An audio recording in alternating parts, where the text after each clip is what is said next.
When you think of the company of Sega, odds are you've probably heard of Sega from either the Sonic the Hedgehog series, a lesser-known Sega title like Billy Hatcher, or if you're an older fan of Sega, something like Alex Kidd. Why am I mentioning Sega? Well, they published the game I'm going to be reviewing today, Decap Attack, a game so odd it will leave you headless. Before I begin the main components of the game, here's a bit of history for you. This game was made by the creators of Kid Cool and Psycho Fox, but here's the thing. Decap Attack essentially is a Mario Bros. 2. This game is taken from a Japanese game, Magical Hat Flying Turbo Adventure, though yes, it was made by pretty much the same guy. However, it had to be changed because the license was only in Japan. I guess Japan couldn't trade the license when Comic-Con was around that year. Chuck D. Head is created by Dr. Frankenstein. Get it?! He's created as a mummy and is sent to defeat the main bad guy of the game and reform the islands.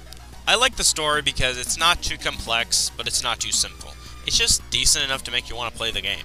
Besides, it's a platformer. The story is not too important, especially for something like the Genesis. If you want more explanation on the story, you really do? Okay, here's a funny joke. You are tearing me apart! Because Decap Attack is a platformer, naturally the game revolves around getting to the end of the level and fight a boss at the third act. That's an original style! Yeah, this game kind of borrows from the first Sonic the Hedgehog, but that's not to say this game is generic. Inside these tiki statues, you can collect power-ups that you can use to either increase your strength, jumping, and even hurting your enemies around you. As a few examples.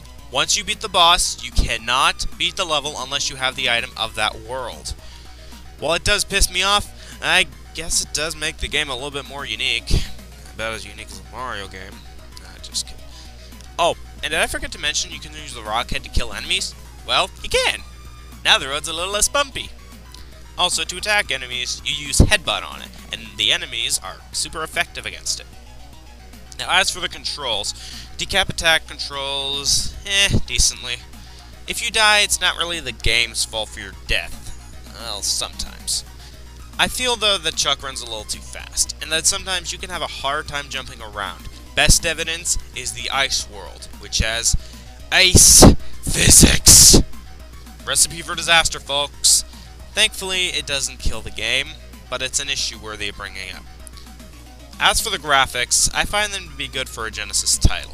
The backgrounds are nice. I do have to say it's a little dark, but considering the theme, it fits.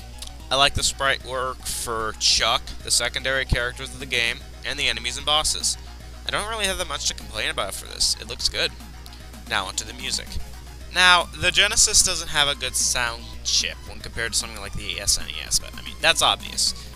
But in terms of Genesis music alone, I like the soundtrack for the game. I mean, it fits the theme of the entire game, the level tracks are decent, and while this wouldn't be on Video Games Live, I find it decent enough to listen on the sound test. Overall, Decap Attack is an interesting Genesis game to play. It has its flaws, but compared to what the creator made previously, I find this to be my second favorite platformer on the Genesis, because of gameplay, especially. I mean, yes, the gameplay is a little generic, but it's still fun nonetheless, at least to me. And it's also my favorite game by Vic Takai. Oh my. Decap Attack gets a 7 out of 10. I hope you enjoyed this review, and I will see you never! Hope you enjoyed it, because I'm not going to make another one of these depending on what happens. Here you go, Asa. Enjoy.